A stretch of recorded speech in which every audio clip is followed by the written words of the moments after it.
का पाकिस्तान द्वारा sponsored terrorist attack हुआ है, पूरे देश में एक गम का माहौल है। सीडब्ल्यूसी की मीटिंग हुई कल। सीडब्ल्यूसी ने अपने मीटिंग में कुछ प्रस्ताव पारित किए। हाथी के दांत दिखाने के और खाने के और हैं। सीडब्ल्यूसी के मीटिंग में जो प्रस्ताव पारित हुए, उसके तुरंत बाद कांग्रेस पार्टी ने एक दूसरा प्रेस कॉन्फ्रेंस कराया। और प्रेस कॉन्फ्रेंस एक बहुत ही महत्वपूर्ण राज्य के पूर्व मुख्यमंत्री, एक बॉर्डरिंग स्टेट, उसके पूर्व मुख्यमंत्री श्री चरणजीत सिंह चन्नी जी द्वारा यह प्रेस कॉन्फ्रेंस किया गया। और आप सोच के देखिए, स्ट्रैटेजिकली ये कांग्रेस का प्लान्ड विजन है कि यह प्रेस कॉन्फ्रेंस भी सीडब्ल्यूसी के मीटिंग के पश्चात एक तरफ खड़गे जी कुछ बोलेंगे एक रिजोल्यूशन के बारे में, और दूसरी तरफ बॉर्डरिंग स्टेट के पूर्व मुख्यमंत्री, वर्तमान के सांसद और उनके एक बहुत बड़े नेता चन्नी साहब पैरेलल प्रेस कॉन्फ्रेंस करेंगे। और पैरेलल प्रेस कॉन्फ्रेंस करके कहेंगे कि 2019 में पुलवामा के समय भारत की सेना ने, भारत की वायुसेना ने जो सर्जिकल स्ट्राइक पाकिस्तान के ऊपर किया था, वो गलत था, वो हुआ ही नहीं था। उनके शब्द हैं, मैं पढ़ रहा हूं। आपके देश पर कोई बम गिरा जाए और आपको पता ना चले, कहीं कुछ नहीं हुआ था, कोई सर्जिकल स्ट्राइक नहीं हुआ था, किसी को पता नहीं चला, कुछ नहीं दिखा, और मैंने तो हमेशा इसका सबूत मांगा है, हमेशा। प्रधानमंत्री जी के 56 इंच के सीने के ऊपर भी उन्होंने प्रश्न चिन्ह लगाया और उनके ऊपर टॉन्ट कसा। आप बताइए, 2019 के सर्जिकल स्ट्राइक को लेकर पाकिस्तान में खलबली मची। पाकिस्तान के तमाम मंत्रियों ने इस विषय को स्वीकारा। पाकिस्तान के मंत्री और पाकिस्तान के सेना के अधिकारी अभी भी कह रहे हैं कि फिर से सर्जिकल स्ट्राइक न हो जाए। आप लोग जो मीडिया के बंधु यहां बैठे हैं, रोज इस पर डिबेट हो रही है, और आप पाकिस्तान के बड़े अधिकारियों के बयानों को बाई रिकॉर्ड चला रहे हैं, जहां वो खुद कह रहे हैं कि हमें डर है कहीं सर्जिकल स्ट्राइक न हो जाए। कोई कहीं गुहार करने भाग रहा है, कोई कहीं और गुहार करने भाग रहा है। और वैसे में कांग्रेस पार्टी का यह प्रेस कॉन्फ्रेंस कि पुलवामा के समय सर्जिकल स्ट्राइक नहीं हुआ, क्या यह भारत की सेना और वायुसेना के मनोबल को नहीं गिराता है? क्या कहीं ना कहीं ये देशवासियों के मनोबल को नहीं गिराता है? मैं ये प्रश्न करना चाहता हूं कि कांग्रेस कोई भी ऐसा अवसर, कोई भी ऐसी कसर क्यों नहीं बाकी छोड़ती जिसमें पाकिस्तान की सेना और पाकिस्तान के सरकार को, पाकिस्तान के आतंकवादियों को ऑक्सीजन सप्लाई जहां होता हो। हर समय पाकिस्तान के आतंकवादियों को और पाकिस्तान की सेना को ऑक्सीजन सप्लाई करने का काम ये कांग्रेस पार्टी करती है। उनका मनोबल बढ़ाने का काम ये कांग्रेस पार्टी करती है। ये कांग्रेस का एक तरीका रहा है कि ये लिख के कुछ, मुझे तो कहने में किसी प्रकार का गुरेज नहीं है। ये बाहर से सीडब्ल्यूसी और अंदर से पीडब्ल्यूसी है।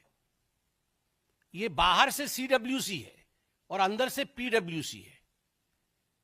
बाहर से कांग्रेस वर्किंग कमेटी है,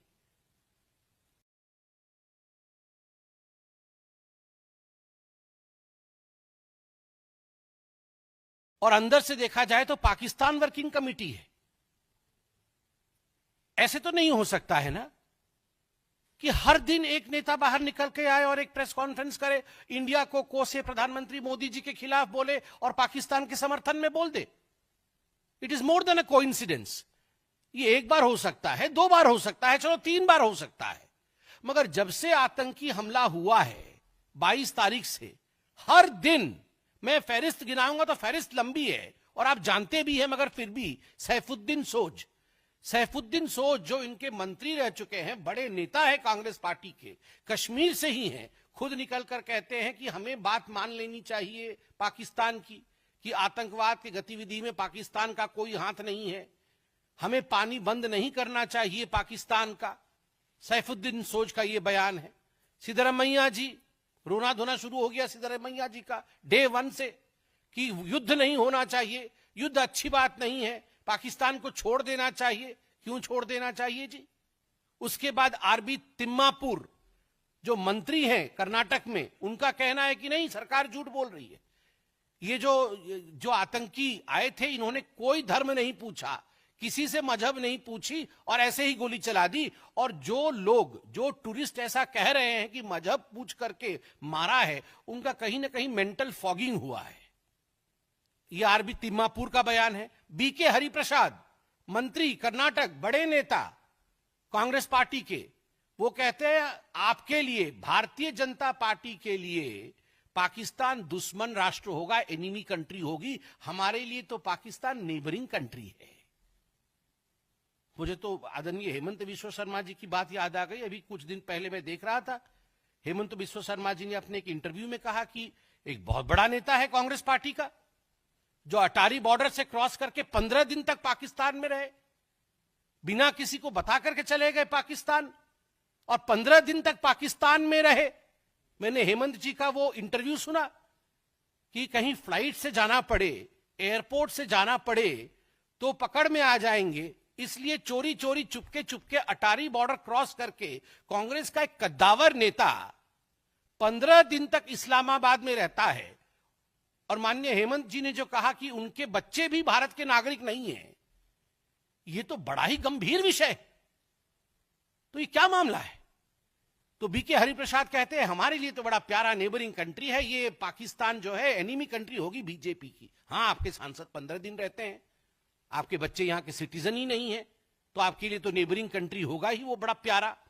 रॉबर्ट वाड्रा जी तो सबसे पहले आतंकी हमला होते ही रॉबर्ट वाड्रा निकल आए थे हिंदुत्व को कोसने के लिए, और ये हिंदुओं के लिए ही हुआ, क्योंकि मुसलमान को परेशान करता है हिंदुत्व की ताकत, इसलिए ये रिटेलिएशन हुआ। विजय वाडेत्तिवार जो कांग्रेस के एमएलए हैं, उन्होंने कहा टेररिस्ट ने कोई धर्म नहीं पूछा, टेररिस्टों के पास इतना समय भी नहीं है धर्म इत्यादि पूछने का, तो ये गलत बात है। सोचिए, टेररिस्ट के पास समय है नहीं है, क्या किया क्या नहीं किया, ये बेचारे जो पर्यटक मारे गए उनसे अधिक ये विजय जी जानते थे कांग्रेस के। मणिशंकर अय्यर ने कहा the Pahalgam attack is a manifestation of the unresolved questions of partition. Partition के समय जो अनरिजॉल्व्ड क्वेश्चंस थे उसका ये मैनिफेस्टेशन है, जस्टिफाई कर दिया। और एक मैं बहुत विशेष टिप्पणी कांग्रेस पार्टी के मंत्री हैं हिमाचल प्रदेश में, नाम है चौधरी चंद्र कुमार, ये कृषि एवं पशुपालन मंत्री है, उनके बयान को मैं पढ़ रहा हूं।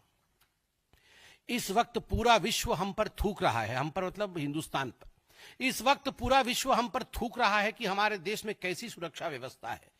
पानी और बिजली रोककर किसी से बदला थोड़ी लिया जाता है। जब सरकार इन आतंकवादियों का खात्मा नहीं कर पा रही है तो अंत में पड़ोसी देशों पर थोप दिया जा रहा है कि उन्होंने फैलाया। दहशतगर्दी तो पाकिस्तान में भी है, अफगानिस्तान में भी है, कनाडा में भी है, अमेरिका में भी है। किसी का पानी और बिजली रोक देने से बदला नहीं होता है, ये इंटरनेशनल एग्रीमेंट है। टेबल पर बैठकर पॉलिटिकल सॉल्यूशन ढूंढना पड़ेगा, गोली बंदूक से कोई हल नहीं होता। 28 अप्रैल को चौधरी इंद्र कुमार, मंत्री हिमाचल प्रदेश, वो बोल रहे पूरी दुनिया हिंदुस्तान पे थूक रहा है, और दहशतगर्दी तो बेचारे वो तो पाकिस्तान भी भुगत रहा है, उनका दोष थोड़ी है। ये तो हम अपने आप को बचाने के लिए पाकिस्तान के ऊपर दोष मढ़ रहे हैं, दोष थोप रहे हैं। आप सोचिए, मैं इनको पीडब्ल्यूसी क्यों ना कहूं, ये बाहर से सीडब्ल्यूसी और अंदर से पीडब्ल्यूसी, बाहर से कांग्रेस वर्किंग कमेटी, और ये तमाम जो फहरिस्त मैंने गिनवाई है, इनके बयान सुनने के बाद ये अंदर से पीडब्ल्यूसी, और फिर कहते हैं रिजोल्यूशन में हमें स्ट्रेटेजी बता दीजिए, हमें स्ट्रेटेजी बता दीजिए, किस समय, कहां, कैसे, किस हथियार से आप क्या करेंगे, ये स्ट्रेटेजी हमें बता दीजिए। वाह, आपको स्ट्रेटेजी बता दे और आप तुरंत पाकिस्तान पहुंच जाए डिक्लेयर करने के लिए कि ऐसा होने वाला है, तुरंत, बिना, मैं आपको गारंटी करता हूं, इनको अगर स्ट्रेटेजी बताई जाए ये पीडब्ल्यूसी वालों को, तो ये बिना समय गवाए कंपटीशन होगा, होड़ होगा इनके अंदर कि पाकिस्तान को पहले कौन बताएगा। ये सारे पीडब्ल्यूसी वाले वहां पहुंच जाएंगे बताने के लिए। और आपने तो देखा ही होगा, यह भी मैं आपको पढ़ के सुनाता हूं, पाकिस्तान के पार्लियामेंट में सैफुल्ला अब्रू, जो कि सीनेटर हैं पीटीआई के, सैफुल्ला अब्रू ने क्या कहा है, मैं अभी पढ़ देता हूं। सैफुल्ला अब्रू ने कहा कि अखिलेश यादव की समाजवादी पार्टी और आम आदमी पार्टी का जिक्र उसमें किया है और कहा है कि पूरी इंडिया की ऑपोजिशन पहलगाम हमले की मजम्मत, मतलब बुराई कर रही है। चाहे वह दिल्ली की आम आदमी पार्टी हो या फिर उत्तर प्रदेश की समाजवादी पार्टी, कोई मोदी का साथ नहीं दे रहा, सभी विरोध कर रहे हैं। किसी ने मोदी को सपोर्ट नहीं किया। सभी ने कहा कि ये तुम्हारा वाकया है, तुम पहले ही मुसलमानों के खिलाफ हो और अब तुमने अपने आप को ढकने के लिए कोई कवर तुम्हें नहीं देगा। वहां जय जयकार हो रही है अखिलेश यादव की, वहां जय जयकार हो रहा है अरविंद केजरीवाल का पाकिस्तान के पार्लियामेंट में। तो राहुल गांधी ने सोचा, अरे ये हम रावलपिंडी अलायंस वाले, हमारे दो लोगों का तो बड़ाई हो चुका है, तो हम पीछे क्यों ठहरे। चन्नी जी को छोड़ा कि सीडब्ल्यूसी की मीटिंग के बाद तुरंत आप प्रेस कॉन्फ्रेंस करिए, हमारी भी जय जयकार हो वहां पर। अब देखिए, कल से राहुल गांधी की वैसे ही राहुल गांधी की जय जयकार बहुत हो रही है पाकिस्तान में, कल से उनके सीनेट में भी शुरू हो जाएगा जय जयकार पाकिस्तान में राहुल गांधी का। तो आप सोच के देखिए ये किस प्रकार के लोग हैं और देश के खिलाफ किस प्रकार का माहौल ये पाकिस्तान वर्किंग कमेटी बना रही है। हिंदुस्तान की जनता देख रही है, हिंदुस्तान की जनता इन देशद्रोहियों को जवाब देगी और मोदी जी आतंकवादियों को जवाब